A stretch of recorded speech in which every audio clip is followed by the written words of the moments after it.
Dragi prijatelji, večeras ćemo obraditi jednu tužnu priču iz Modriče, koja je na vaš zahtev meni predložena i obrađujući materijal za ovu priču, stvarno sam shvatio da ljudskoj ludosti i gluposti nema kraja.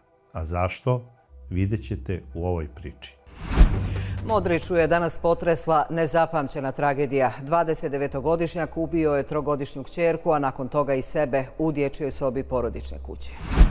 Sve je počelo 23. septembra, kada je jedan čovek, zapravo brat, pozvao policijsku stanicu u Modriči i rekao je: molim vas, upravo mi je javio komšija moga brata da se u kući gde živi moj brat čula neka pucnjava. Molio bih da dođete i da odemo zajedno da proverimo o čemu se radi. I to se i desilo. Policija je došla posle te prijave, našli su se sa čovekom koji ih je pozvao i otišli su u modričko naselje Modriča 2, ulicu Meše Selimovića.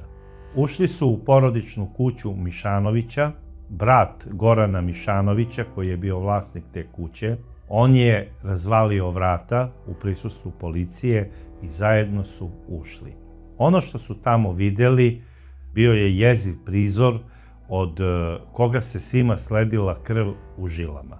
Našli su Gorana Mišanovića kako leži u beživotnom stanju na podu, a na kauču u istoj sobi ležalo je telo male devojčice. A ko je bila ta mala devojčica? Danka Mišanović je rođena 2012. godine u bračnoj zajednici između Gorana Mišanovića i Sanje Stefanović, kasnije Mišanović. Goran Mišanović, tada kada se oženio, imao je 26 godina i bio je inženjer informatike. Inače, on je rođen u Modriči, završio je u Modriči i osnovnu školu, a kasnije je otišao za Banja Luku gde je završio fakultet informatike. Posle fakulteta vraća se u svoj rodni grad i počinje da radi u udruženju boraca koje se nalazi u sklopu opštine Modriča. U početku nekoliko godina radio je kao radnik po ugovoru i sve je tako bilo do 2015. godine, kada je 20. avgusta dobio rešenje o stalnom radnom odnosu. E sada, kakvo je bilo njegovo radno mesto i kakvi su bili njegovi radni zadaci, ja to stvarno ne znam. Znači, radio je u boračkom udruženju. Pretpostavljam da to boračko udruženje, kao i u svim mestima gde postoje ta boračka udruženja, ima i taj njihov zajednički klub za druženje. I onda tu dolaze ratni veterani, mnogi od njih su i invalidi na njihovu nesreću, i onda oni dolaze tamo kako bi provodili svoje vreme, jer su uglavnom penzionisani, da li su to bivši oficiri ili recimo vojnici koji su stradali u nekim ratnim dejstvima, mnogi ostali bez nogu, ruku i tako dalje. I onda se okupljaju u tim boračkim klubovima ratnih veterana i onda igraju domine, karte, popiju neko piće, sokić ili tako nešto, kafa i piće mnogo jeftinije nego u drugim kafanama u gradu, i onda oni tu pričaju o raznim stvarima. Pričaju o sportu, o politici, o svemu i svačemu, o životu koji žive, ali nezaobilazna tema, malte ne obavezna tema, je dešavanje iz rata. Jer ti ratni vojni invalidi i veterani koji dolaze u te klubove, oni su stalno u ratu. Iako je rat već odavno završen, u njihovim glavama nije. I onda se tu pričaju priče kao iz nekih američkih ratnih filmova. Bukvalno tako. A Goran Mišanović, pošto je radio u tom udruženju, on je često i bio prisutan u tom njihovom klubu raznoraznim pričama. Pa i o pokojnom ocu Gorana Mišanovića. A ko je bio otac Gorana Mišanovića? On je bio jedan ugledni čovek, iz poštene porodice Mišanovića, radio je u Modriči i kada je 1992. godine započeo rat, on je bio mobilisan od strane teritorijalne odbrane i poslat je negde na neki front u Bosni, sa koga se nikada nije javio, niti se vratio, nažalost, kući. Kada se to desilo, 1992. godine, negde u maju mesecu, tada mali Goran Mišanović, njegov sin, imao je tada svega 6 godina. Maštao je o tome kako će, kada krene u školu, prvog dana da ga odvede otac. Otac mu je bio uzor, što nije ništa čudno. I šta se dešava? Tada kada je došao, igrao se sa decom, igrao je klikere i kada je ušao u kuću, iznenada je zazvonio telefon i neko je javio njegovoj mami da je njen suprug negde poginuo na ratištu. Taj lelek koji je nastao i izraz lica njegove majke, čupanje kose i plač, ostao je urezan u mozgu Gorana Mišanovića za ceo život. Prosto se sledio od straha, od tuge i od bola. A njegov stariji brat je tada bio u školi. Kada je došao njegov brat, svi su plakali zajedno i deca su pokušavala da uteše majku. Majka, naravno, preuzela je odgovornost i sve ostalo kako bi obezbedila deci sve što treba i da ih izvede na pravi put.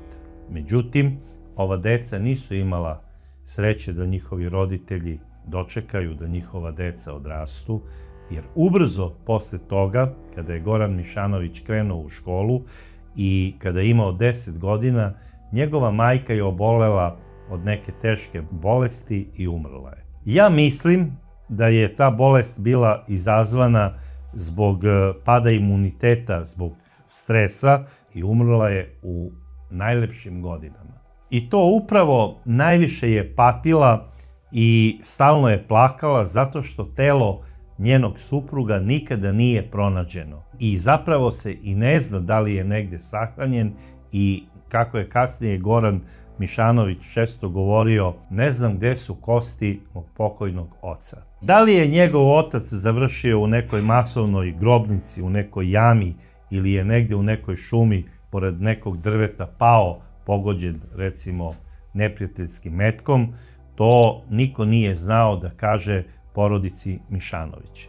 Tako da Goran, kad god bi gledao neki ratni film, da li američki, da li domaći, on je to proživljavao sa posebnim stresom. I uvek se sećao svoje majke koliko je patila za svojim izgubljenim suprugom i to je kod Gorana unosilo neki posebni nemir i svaki taj film koji je gledao ili priču koju je slušao od nekih ljudi kako se stradalo tamo na ovom ili onom frontu, kod njega je to izazivalo onako neke posebne emocije koje su u njemu budile patnju i žal za izgubljenim ocem, a naravno kasnije i za izgubljenom majkom. Kada je umrla njegova majka, to je bio takav šok za Gorana, od koga se on nikada malte ne nije ni oporavio. Rođaci su preuzeli brigu o malim Mišanovićima. Oni su završili i osnovne i srednje škole, a i fakultete i postali su pravi ljudi. Bar što se tiče Goranovog brata, to jeste tako. Ali što se tiče samog Gorana Mišanovića, tu nešto najverovatnije nije bilo u redu. I to možda niko nije ni primetio. Sada, Goran kada je završio fakultet, znači završio ga sa 25-6 godina, on je odmah dobio i posao. I to upravo u udruženju, zato što su predsjednici tog boračkog udruženja i saveza u Modriči insistirali da baš zaposle Gorana, jer je dete palog ratnika. Mislim, to je vrlo humano sa njihove strane, ali ne znam koliko je to bilo pametno za Gorana, jer kada ti ratni veterani, posebno oni koji su invalidi, kada se malo onako uz čašicu zapričaju o nekim stvarima i kada pređu da pričaju o tim događajima iz rata, jer kao što sam rekao, za njih rat, barem u njihovim glavama, nije završen. Oni i dalje vode neke svoje bitke i u nekim od tih svojih bitaka o kojima su pričali, najverovatnije su doticali i pokojnog Goranovog oca. Možda su o njemu pričali da je bio heroj, ali da je pao te u ovom zarobljeništvu, te u onom, ili da je nestao na ovaj način ili na onaj način, i to je kod Gorana stalno izazivalo neki stres. I možda on zapravo i nije bio za takvu sredinu. Možda je zapravo za njega bilo pravo rešenje da se zaposlio u nekoj osnovnoj školi i da radi sa decom i da sluša one njihove vesele priče, da sluša tu graju kako dečica samo znaju da je naprave i da uživa u njihovim igrama i u njihovim nestašlucima i da uživa u gledanju kako ta deca odrastaju i postaju ljudi, budući možda inženjeri informatike, kakav je zapravo bio i Goran, ili možda još i bolji, ili da se zaposlio u nekoj firmi koja je stručno vezana za njegovo zanimanje. Garantujem da bi danas zarađivao gomilu novca. Međutim, sudbina je tako htela da Goran zasnuje stalni radni odnos u Boračkom savezu u Modriči i da stalno bude po tim njihovim klubovima. Sada, Goran je stasao u pravog momka, bio je onako naočit, lep momak, u njega se zaljubila i jedna devojka iz jednog susednog sela koje je 15 kilometara od Modriče.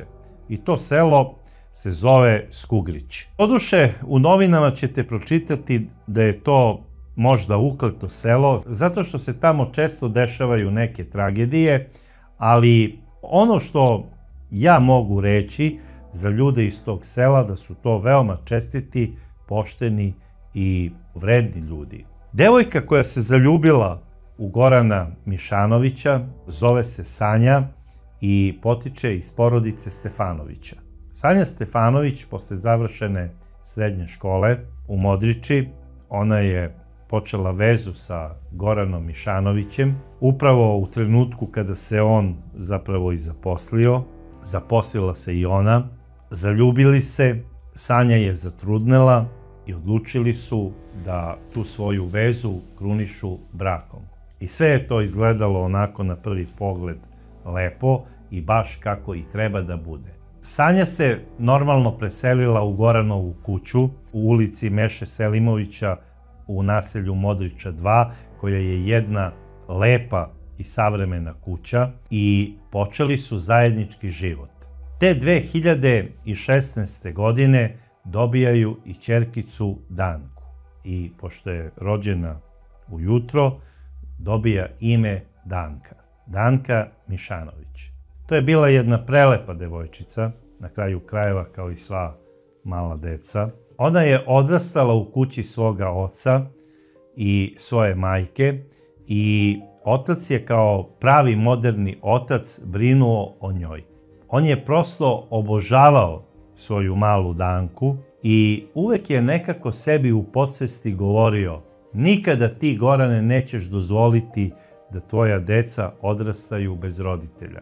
Jer nema ništa strašnije nego da deca odrastaju sama.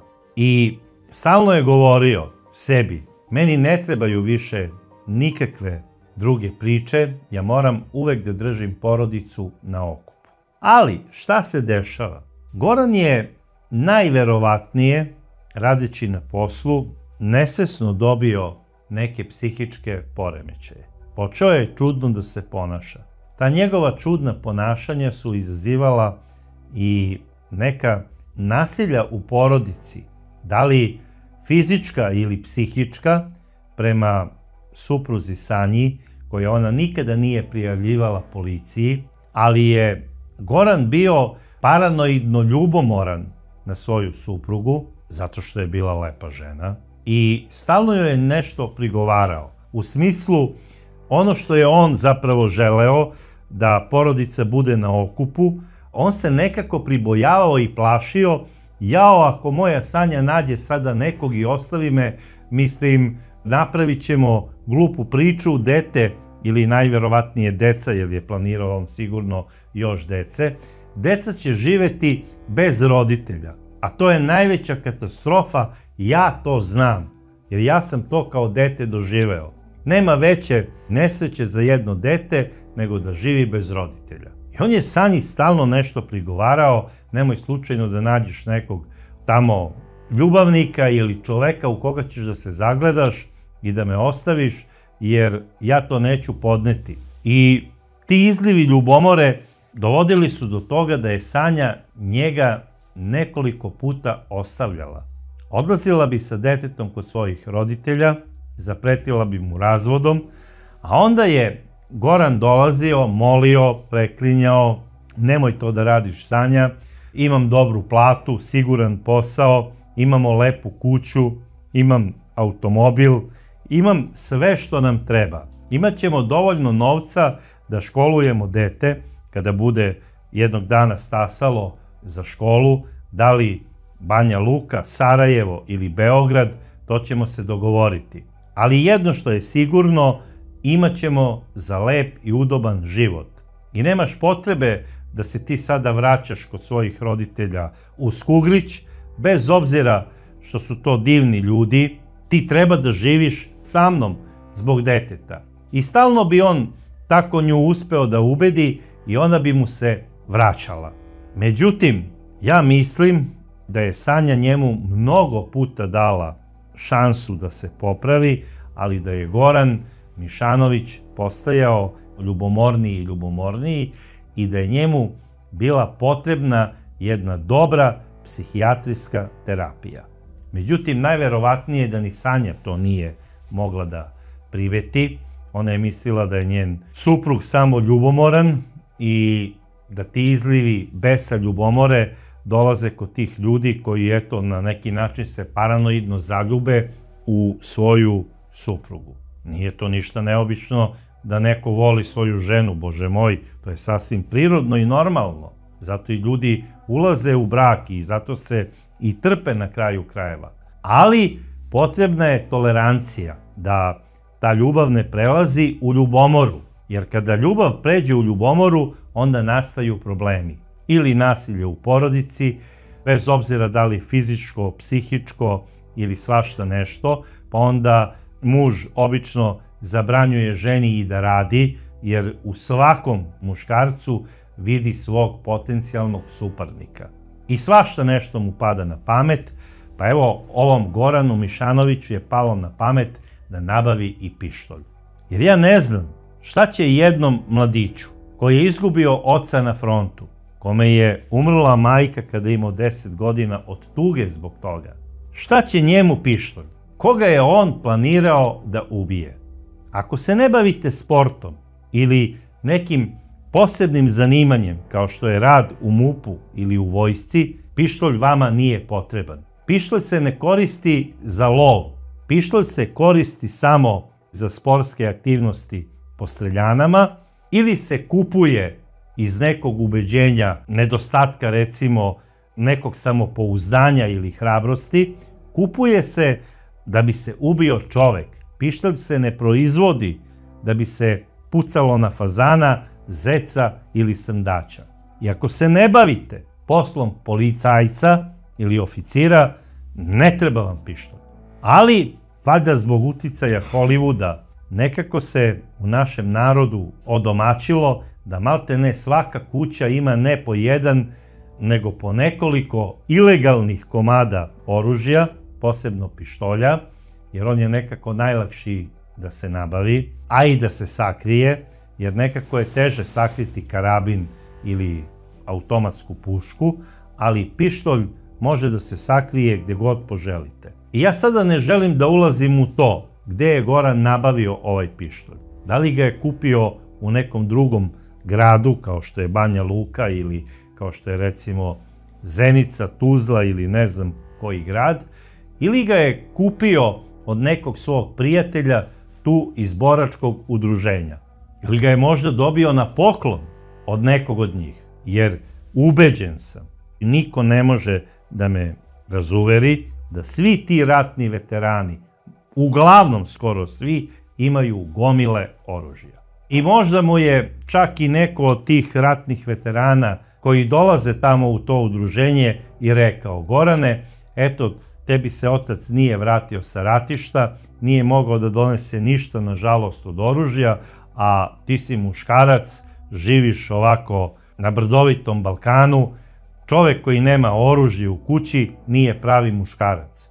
Oružje je potrebno da se ima i možda mu je čak i poklonio taj pištolj, jer možda je dugovao tamo nešto u udruženju zbog ovoga ili onoga, ili je možda i pozajmio neku kintu od Gorana. Ja sada ne znam i ne želim da ulazim u tu priču kako je on to nabavio, da li je pištolj dobio na poklon ili ga je kupio za neke jeftine pare, to je samo Goran znao i taj koji mu je to omogućio. Ali Goran je nabavio tetejac, čuvao ga je u kući sa nadom i sa ubeđenjem da će jednog dana možda tim pištoljem zaštititi svoju porodicu. Po meni je to pogrešno mišljenje i posebno kada imate problem u braku, a Goran Mišanović je očigledno imao taj problem jer ga je supruga 3 puta ostavljala zbog tih svađa, ode znači kući pa se vrati i tako dalje. On je sam trebao da kaže: Gorane, tebi ne treba pištolj, tebi treba savet nekog prijatelja kako da zadržiš ženu. Možda i savet rođenog brata, strica ili ne znam već koga, jer ako vas žena stalno ostavlja, onda vi jednostavno ne umete da zadržite tu ženu. I treba da potražite savet onog muškarca koji recimo je u braku 30 ili 40 godina i koji je iskusan i koji tačno zna kako treba sa ženama.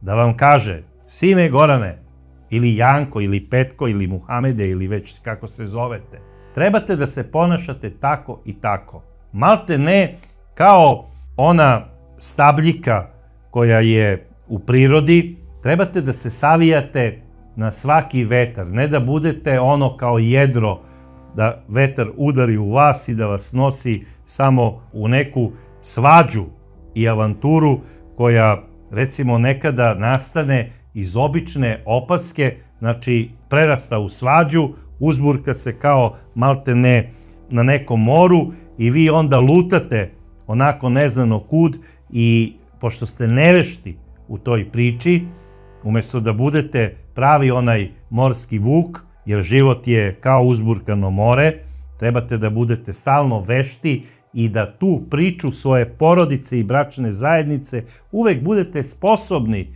da uvedete u mirnu vodu i u mirnu luku. Vi iz neiskustva, ako se suprotstavite i ako ne znate kada treba da skinete jedro, kada nastane ta porodična bura ili svađa, možete da taj porodični brod, odnosno porodicu, dovedete u situaciju da potone na dno. Jer mnogi iskusni psiholozi i psihijatri kažu da je za sreću žene zapravo zaslužan njen suprug. A isto je tako zaslužan i odgovoran ako je ona nesrećna. A u ovom slučaju Sanja Stefanović je bila nesrećna. Znači da Goran Mišanović nije bio dobar kapetan svog porodičnog broda i da nije znao da ga vozi po nemirnom moru života. A od koga je tražio on savete, ako ih je uopšte tražio? Možda od nekih ratnih veterana koji su popili ko zna koliko piva i koji su mu možda i rekli: slušaj druže, ma sve su žene k, i da ne pričam sada neke pretpostavke koje su samo pretpostavke, ali pretpostavljam da Goran Mišanović ili nije tražio savet ni od koga, ili je možda tražio savete od pogrešnih osoba. Od brata sigurno nije, od stričeva sigurno nije, od ujaka sigurno nije. A to su ljudi koji vas najviše vole na svetu. I Goran je trebao o svim problemima da se posavetuje sa rođenim bratom, a ne da sve to guta u sebi i da taj svoj nekada bes ispoljava prema svojoj supruzi Sanji. On nije to radio, on nije tražio savete od pravih ljudi i Sanja ga je trpela dok je mogla i ostavila ga je i po 4. put.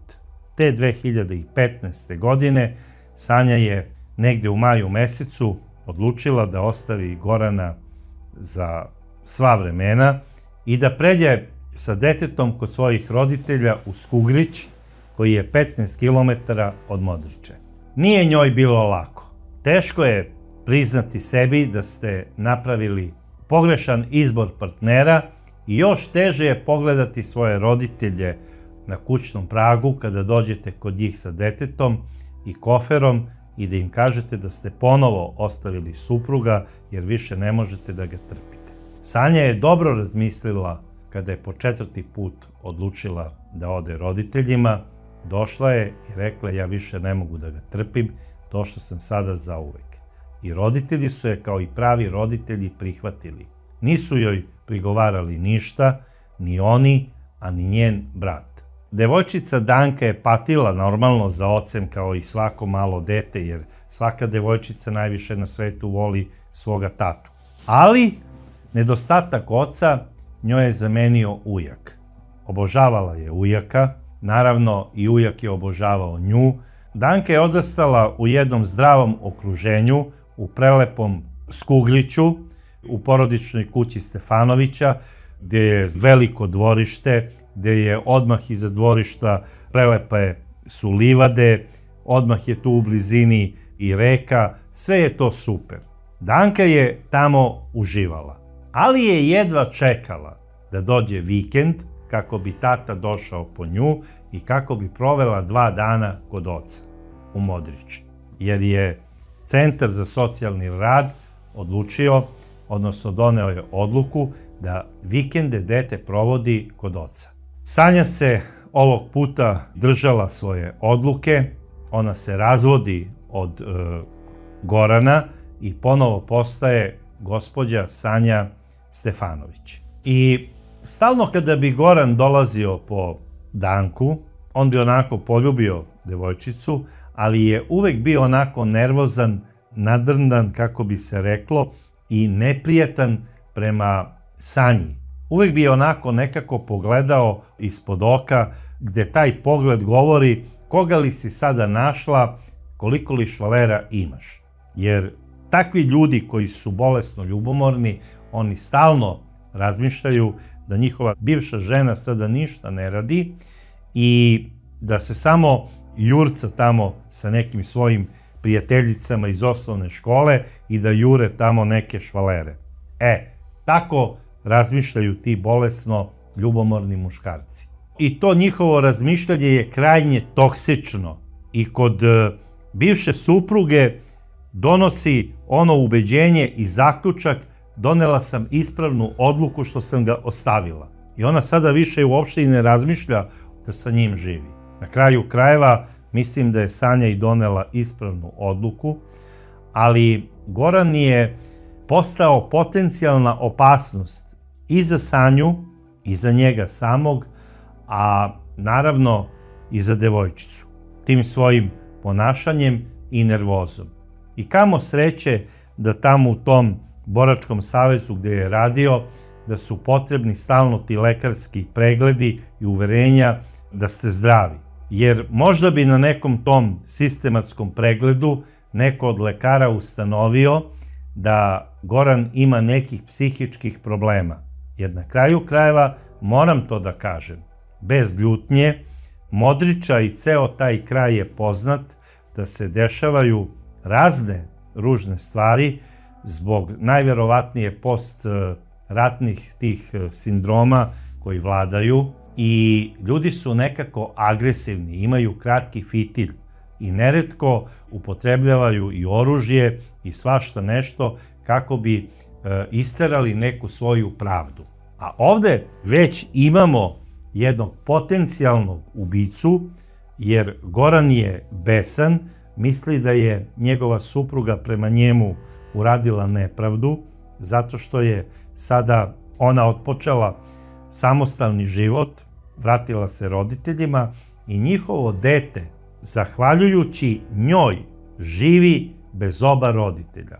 Znači, on ne traži krivicu u sebi, on je vidi samo u bivšoj ženi, koju najverovatnije i dalje u podsvesti jako voli, ali ne zna to da pokaže i stalno traži krivicu u njoj. A to je ljubav na jedan potpuno pogrešan način. I takva jedna ljubav, po meni, više deluje kao mržnja, a ne kao ljubav.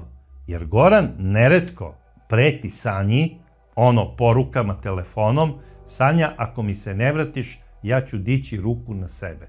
I Sanja bi mu stalno rekla: daj Gorane, da li si normalan? Prijavit ću te Centru za socijalni rad, prijavit ću te policiji. I to je tako prolazilo nekoliko meseci. Mislila je, eto, sada je Goran dobio i stalni posao, barem će se unormaliti, možda će naći i neku svoju koleginicu tamo iz opštine da počne vezu sa njom, možda će i da je oženi. Sanja je razmišljala kao normalna žena. Ali, ono što je nenormalno u celoj ovoj priči, da Goran radi u opštini, susreće ljude koji su puni iskustva, koji stalno rade sa ljudima. Tu dolaze zbog svojih poslova i lekari. Tu dolaze ljudi svih profila i zanimanja. Ali me čudi da niko nije primetio neko devijantno ponašanje kod Gorana. Nažalost, to nije primetila ni Sanja i Goran je 22. avgusta 2015. godine, negde u podnevnim časovima, došao po Malu Danku, kako bi je odveo kući kod njega u Modriču, gde su trebali da provedu subotu posle podne i da je vrati u nedelju posle podne. I to se i desilo. Došao je Goran kao i uvek, onako uvek nadrndan, uzima Malu Danku, stavlja je u auto, Sanju gleda ispod oka, u fazonu kao kajaćeš se ti jednog dana ako mi se ne vratiš, zapamti šta sam ti rekao, uputio je pretnju tog dana, i odlazi sa detetom za Modriču. A uveče, negde oko 21 sat i 30 minuta, šalje svojoj bivšoj supruzi Sanji poruku preko mobilnog telefona: ako mi se ne vratiš, ja ću dići ruku na sebe. I Sanja je odmah to rekla svom bratu i oni odlaze do policijske stanice u Modriči. I to prijavljuju. Dežurni policajac je rekao: dobro, vi ste dali sada prijavu, video sam i poruku, slikao sam je, poslaću ujutru patrolu da vidi o čemu se radi. Sutra idemo kod njega da obavimo informativni razgovor. Sanja se vratila kući sa svojim bratom. Došlo je i to jutro, 23. avgust 2015. godine. Goran je ustao, dao je doručak devojčici, pričali su tamo, pustio je neki crtani film. Devojčica je uživala u društvu svoga oca. Posle doručka, o čemu su pričali, to niko ne zna, ali komšija koji živi odmah kuća do Gorana Mišanovića, tačno u 10:00 časova čuo je 3 pucnja koji dolaze iz kuće Gorana Mišanovića. I ovaj gospodin odmah je uzeo telefon, pozvao je Goranovog brata i rekao je: evo, gledam TV i čuo sam upravo 3 pucnja koja su došla iz kuće tvoga brata. Brinem se da se nešto strašno nije desilo. A video sam i sinoć, a i jutros Gorana koji je tamo bio sa Malom Dankom. Ona se igrala, on je pravio društvo svojoj ćerkici, bili su srećni i zadovoljni. Naravno, Goranov brat je pokušao nekoliko puta da dobije Gorana, zvao ga je više puta. Tu je prošlo, bogami, u tim pokušajima da dobije Gorana nekoliko sati i negde u 12 časova Goranov brat je odlučio da ode lično do policijske stanice u Modriči. I to je uradio. Otišao je i prijavio je da ne može da dobije brata na telefon, a da je komšija zvao u 10 časova i rekao mu je da je čuo 3 pucnja iz kuće Gorana Mišanovića. I policija, pošto je sinoć imala prijavu da je Goran pretio svojoj bivšoj supruzi Sanji da će se ubiti, odmah je pomislila na ono najgore, krenuli su do kuće Gorana Mišanovića, odmah su pozvali i vozilo hitne pomoći i stigli su tamo tačno u 13 časova. U 13 časova ispred ulaznih vrata kuće Gorana Mišanovića bio je njegov brat, policija i radnici hitne pomoći. I ušli su unutra. Ono što su vidjeli, to je zapravo onaj prizor od koga im se sledila krv u žilama. Goran Mišanović je ležao na podu, pored glave je bio pištolj, takozvani tetejac. A na kauču je ležalo telo nesrećne devojčice, na čijim grudima se vidjela velika fleka od krvi. Svima je bilo jasno da je otac ubio svoju ćerkicu, koja je imala svega nepune 3 godine, a kasnije je presudio samom sebi. Naravno, tužilac je odredio obdukciju i to je i urađeno. Policija je radila svoj posao i ovo što se desilo je zapravo vest koja ne može da se sakrije. U roku od 5 minuta cela Modriča je bila u šoku zbog onoga što se desilo u kući porodice Mišanović. Naravno, nije samo Modriča bila u šoku, bila je cela Bosna u šoku, a bogami i ceo region. O ovome su pisale sve novine u regionu i sve televizije su prenosile ovaj strašan događaj. A najviše u šoku je bila naravno majka Sanja Stefanović i njena porodica, ali posebno majka. Majka nije mogla da dođe sebi, znači nije mogla da poveruje da je njen bivši suprug ubio njihovo voljeno dete. Ona je rekla, ja sam znala da sa njim nešto u zadnje vreme nije u redu, ali nikad ne bih pomislila da bi pomislio bilo kakvo zlo svom detetu, jer ju je prosto obožavao. I Sanja Stefanović nikako nije mogla da oprosti sebi što je te subote dozvolila da Goran Mišanović odvede njihovu malu Danku na taj vikend koji je trebala da provede kod oca. Bili su u šoku svi, nisu mogli da je smire. Ova žena je bila na lekovima i na injekcijama za smirenje. Posle obdukcije došao je i dan sahrane. Plakala je cela Modriča i okolina. Plakalo je maltene i nebo. Padala je kiša tog 25. avgusta, ali kada je krenula kolona ka groblju, odjednom se razvedrilo i počelo je da greje sunce. Kao da je i sunce htelo da pokaže putokaz ovoj devojčici, da njena duša iz pakla, gdje je nastradala u svojim nevinim detinjim godinama, ode sigurno u raj. I kada su izneli beli kovčeg i kada je krenuo ka groblju, nesrećna majka Sanja Stefanović je nekoliko puta padala u nesvest. Njen plač, njeno zapomaganje, čupanje kose, nikoga nije ostavilo ravnodušnim. Svi su plakali. Na čelu kolone išao je i sveštenik u mantiji, ali nije držao opelo, jer rekao je da po zakonu Srpske pravoslavne crkve nekrštene duše nemaju pravo na opelo. I to je zaista po meni jedan bezvezni zakon, ali pošto ja nisam teolog, ne bih sada teo da tumačim tu priču, jer smatram da ako crkva propoveda besmrtnost duše, može da se krsti i pokojnik. Pogotovo ako se radi o malom detetu, jer ako njegovi roditelji, u ovom slučaju majka, to zahtevaju od sveštenika, smatram da bi trebao da krsti i dušu pokojnog deteta, pogotovo kada strada na ovakav način, i da kasnije održi i opelo.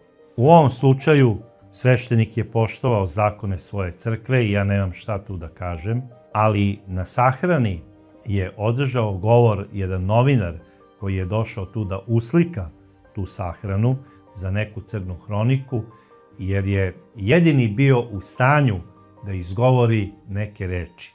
Jer su svi plakali i nisu mogli da pričaju od plača. Čak i čovek koji je nosio krst je plakao, to je trebao da bude kum maloj Danki, jer je iduće nedelje devojčica trebala da bude krštena. Nije dočekala krštenje, eto, ide u grob. A pre nego što su spustili beli kovčeg u raku, umesto Opela, novinar Slađan Jeremić je rekao sledeće. Draga devojčice, putuj u večnost onako kako si živela. Detinje nevino, čisto i bezgrešno. Mama, ujak, deda, bake, tetka, svi će te čuvati u najdražem sećanju, rekao je Jeremić opraštajući se od devojčice. Posle toga je zaplakao i on. Nije mogao da izdrži. Nisu mogli ljudi prosto da prihvate da je devojčica stradala od ruke čoveka koga je volela najviše na svetu. Stradala je od ruku svoga oca i iz oružja koje je on kupio, odnosno nabavio, sa ubeđenjem da će jednog dana možda njemu to biti potrebno kako bi zaštitio svoju porodicu. Ne znam od koga. Gorane, ti si svoju porodicu trebao da zaštitiš od samog sebe i da odeš na neku psihijatriju. Upravo to što sada kažem, na sahrani koja je održana 2 sata posle sahrane male Danke, ali u Modriči, rekao je Goranov rođeni brat. I to, veoma potresen zbog svega ovoga, kada su spustili kovčeg u raku, Goranov brat je rekao sledeće. Dragi brate, zašto nisi potražio pomoć ako si imao neki problem? Zašto mi se nisi poverio da ti pomognem? Zašto si izabrao ovo najgore? Zašto si ubio svoje voljeno dete? Zašto mi nisi rekao, brate, ne mogu više da izdržim, ne mogu da spavam, otišli bi zajedno psihijatru za savet. Nažalost, Goran nije potražio pomoć ni od koga, možda on nije znao da mu je potrebna. Ono što je najpotresnije, to ni najrođeniji nisu primetili. I zato, dragi prijatelji, kada vam se razvodi neko iz porodice koji vam je blizak, obavezno obratite pažnju na njegovo ponašanje. I bez obzira koliko god da vam deluje normalno, ubedite ga da zajedno odete do nekog psihijatra ili do psihologa na razgovor, jer verujte mi, to je sasvim normalno u svim savremenim zemljama u svetu, a i mi smo deo sveta. I ajde da se tako ponašamo i mi. Nemojte o svojim problemima da pričate pijanim ratnim veteranima tamo po kafanama ili nekim ispičuturama iz kraja. Sve što vam leži na srcu ispričajte psihologu i psihijatru. I budite sigurni, on će vam dati neki dobar savet i pomoć. I to će biti presudna priča koja će zapravo sačuvati vašu porodicu, a ne pištolj koji ste nabavili iz ovog ili onog razloga. I neka ova priča koju sam večeras ispričao o maloj Danki iz Modriče bude pouka za sve vas koji je slušate. Vodite računa o svima koji su vam dragi i obratite posebno pažnju na svakog koji ima bilo kakav problem, pa i problem oko razvoda. Nemojte da njihov razvod bude povod nekih vaših tračeva, jer ti tračevi se obično pretvaraju u drame koje vas kasnije vode na plač i o kojima niste mogli ni da zamislite njihov scenario ni u najgorim noćnim morama. Za malu Danku ja sam ubeđen da je ona, kako je i poželela njena majka, bude u zagrljaju Sanjine pokojne bake na onom svetu i da je sada pokojna baka tamo čuva i da brine o njoj, jer ovde na ovom svetu očigledno onaj koji je trebao da brine nije znao da mu je to i prirodna i zakonska obaveza. Ili nije hteo da zna. Bio je previše sebičan. To što je on imao traume iz detinjstva, to nije razlog da oduzme detinjstvo i život nekom detetu, ponajmanje ne svom detetu. I ja se samo nadam da je gospođa Sanja Stefanović imala dovoljno hrabrosti, snage i volje da pronađe sreću sa nekim normalnim čovekom i da sada sa njim ima još dece. Nemam šta više da kažem, osim da vas pozdravljam, dragi prijatelji, i da jedva čekam komentare u vezi ove emisije kao i do sad. Budite pozdravljeni i svako vam dobro želim.